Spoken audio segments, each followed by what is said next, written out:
Hello everybody, this is Brog Builds, and I wanted to show you my Dungeons & Dragons Lego ideas that I submitted. Unfortunately, you won't see it on the website. I submitted it on the last day and they didn't like my photos, and I didn't leave myself enough time to fix the photos. But I still thought it was really cool ideas, so I wanted to go over what you can see here. So this right here is a room. An outside room with the red dragon, and you can see in the background right here there's 4 little modular dungeon rooms, and then there's some hallways that I made that I'll kind of go over, and then I made a player card based on sort of the numbers that I had. I had a mimic and then a beholder here that I thought was really cool, and then I had some different guys and spells and equipment that they could use. But I'll start here. So this was a homage to Larry Elmore's 1983 cover. You're probably more familiar with it from this angle. In the cover there's treasure here, but there's this pillar and this warrior that's kind of leaning over that looks sort of like a Viking helmet, and then this red dragon. I thought that turned out really cool. The red dragon is, I'm pretty proud of the design. So I used the basics of a Ninjago design that Lego has done, but I modified it. I thought it was important to have neck pieces that you could be able to move, and the legs should have movement too. So you can see here I added joints all the way through, so it has a shoulder, an elbow, and wrist joints. And then I did the same thing here with the wings. So in the 1983, the wings are past the shoulder blade, sort of on the mid upper back. So I added it to the main base, and so it moves. So it gives you a nice real full movement of the wings. And for Lego, it's pretty stable. So its legs set, and then you can move its head up. So I think it came out pretty good out of the bad guys, and it was homage again to that cover here. But let me move these guys out of the way. And so the original idea with the rooms is that they stack. So you can take this one, see here, and then I can take one of the hallways and place it like that. And so now you have a room. So this one is obviously with a hallway with a spider and a little rat in it. Has a candle, and I made traps here, and you can see the trap shooting an arrow out at you. And if you take the spider, so if you were using this for actual Dungeons & Dragons, the door would open. It opens so you can get in.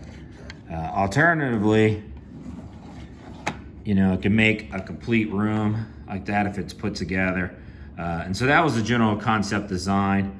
And they're all different colors because I thought it would be fun, if Lego was building and accepted the idea was basically that they could pay homage in each rooms to an adventure or a campaign out there. I made them very generic sets. So this is, even though it has the prison door, this is was supposed to be sort of a laboratory research room. Then I made this outdoor instead of a treasure room. I made this outdoor so you could have a camp and fireplace. But I kept the pillar that was collapsed in the art design. And then here was a homage to basically the actual Dungeons & Dragons. So I used the little mini figures that you can see here, and that the skeletons are playing with the game master kind of board blocking everything. And this could be similar to a library. I used some of the Harry Potter sets, so you can see the library books in the back right here. I also put windows in, so they could either be windows or they can be blocked, and they're just like shelves or anything if they're attached to the depending how you set the modular rooms. This one was basically a treasury room. I used a water tower from some set that I had, and some chests and bags and everything. Again, some bookshelves, and again, some slits, so it could be an outdoor dungeon, or if it's inside, it hits a building, and then it just looks like a little crevice inside the building. And then the color bricks I had to make a cave. I made an ice cave. One, I thought it would be kind of fun, if they were building it, because again, Dungeons & Dragons is about your imagination, so there's lots of different stories and everything. It's not just in a dungeon, it's outdoors, it's in cold, hot, warm places. So this was basically a homage to an ice cave with a little bit of water, with some stalactites and stalagmites. That was actually pretty fun to build one that went from top to bottom. I forget what the scientific term for that is. But, you know, as you can see here, if you were to put a board on that, it sets, and so it gives that kind of feel. So this is supposed to be an ice cave. As you can tell, some of my white Lego bricks are very old. They're from the 1980s, so they yellowed a little bit. But I was making this set based out of what I had. And so that was basically all the rooms, and I made some hallways, and then again, they set on each other so you can stack it. So it's very modular, similar to the design that Lego uses for those modular city sets that they have. I just thought that would be very cool. My favorite part of the build and design was the Mimic. So I have a Mimic here, and it's functional. So the teeth close, it folds up, and then it closes. And so it makes a chest. So it's a Mimic as a chest, and it closes. And again, you know, if you were to take that down, you can put that in the treasure room, and then it sits. And again, so this took an unbelievable amount of hours of playing around and figuring out. And again, because I had to use pieces that I had, so this is why it's red, because that was what I had.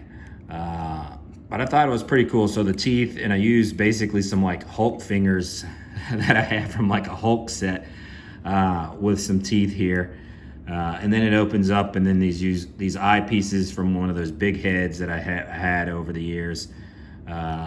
Pretty cool, I think. Pretty cool Mimic. And then the Beholder I had to research on. Apparently there's 10 eyes. He's got kind of an underbite, but I wanted to show the mouth and with the tongue, because I had tried to put the tongue in, and a lot of the art depictions on the Mimic, there's a big tongue, spiky tongue coming up, but I couldn't get that to work. But I was able to have like the tongue biting here with some teeth, and then the lower teeth for the Beholder, using these kind of like stone brick things to give it kind of a 3D shape to it, because again, it's a giant ball with a big eye. So here's its eye socket, and then it has 10 eyes all around it. I didn't have enough of the same color, so I had to use sort of some of the pieces that I had. And I had a bunch of these wavy things, because I think I mentioned in one of my other videos that I had bought a bonsai tree that had dropped, and I haven't put it back together yet to decorate my house. But these wavy pieces that were in the set that it had as like tree limbs and different things worked really good for the eyes. So there's 10 eyes. This one's not functional moving anything, but I think it came out really cool. And again, so here are some of the hallways. So the other thing that I wanted to include was a hallway with a trap door. You know, so I put the door, so it's sitting actually one tile up, but it has a trap door. This was a little, because of how it works, so it pops off sometimes, but I thought that was very cool. And it basically would sit on this, so like this is some stairs, so all together you can see like, oh look, trap door leading to stairs. Because one of the things that I think of when I think of Dungeons and Dragons is, you know, detections and traps and everything. And so that you could have the Lego people clawing up the stairs. And again, these kind of go together, so you can put like that, or you can put as a hallway like this, and then there's one, again, to spark the imagination of the people. There's a joint like that, you know, and it can just stack. I'm not pushing them down because it's a little harder to get out, but that gets you sort of the design that you can see. And then what I wanted to do with the characters here was basically have some spells. So this came from, the general idea was from Lego's idea that they used with the Marvel dragon set. I don't remember its name, but this is like a water thing coming out of the dragon. And then I made some different ones of that. So like spells, so this could be fire here, you know, and again, it's using this kind of piece that's held, so fire. And then this is supposed to be basically like ice. And then, you know, I try to include different types of things that you would see in Dungeons and Dragons. So, you know, there's bard, obviously, so you can have a little bard, some fancier looking like shields, variety of different equipment. You know, some of it can change. So she has her staff here, you know, you could change out it, and she could upgrade her staff to get a fancier staff. And I thought that would just be a cool idea. And this was supposed to pay homage to some of the 74 to 77 sets. And that's basically, you know, there's this horse in one of the original booklets, and he's standing on his back legs like that. And that's sort of why there's so many Viking helmets. The one thing researching all this, because, you know, so the original Dungeons & Dragons came out before my time. Well, I'm an old man. I'm not quite that old. And so they really loved like Viking-ish type horn helmets. So part of what took so long while I was late with the sets, I ordered that Vikings like 3-in-1 ship, and it took a little while to get in before I decided to finally spend money on it. But this is my set, and so I hope y'all like this, or at least intrigued by some of the ideas that I had, because I thought it came out pretty good. I'm really happy with the design for the 3 big monsters. You know, the Mimic probably being my favorite just because it's functional. I thought that it came out really good. It looks like a chest, you know, when it's all closed. I close it all the way properly, so it's boom, and then it's just a big old chest. And I use like these pieces because to hide some of the design decisions, and so it was very cool. So if you like this type of content, you know, I'm still learning. You know, I think I showed my fingers a couple of times, so I apologize for that, but I'm doing this in one take post work, so I didn't want to do a lot of editing for the video because I haven't quite mastered that yet, but I hope y'all like it. So like and subscribe if you enjoy this content. Thank y'all. Please leave some comments if you've enjoyed as well. Thank you.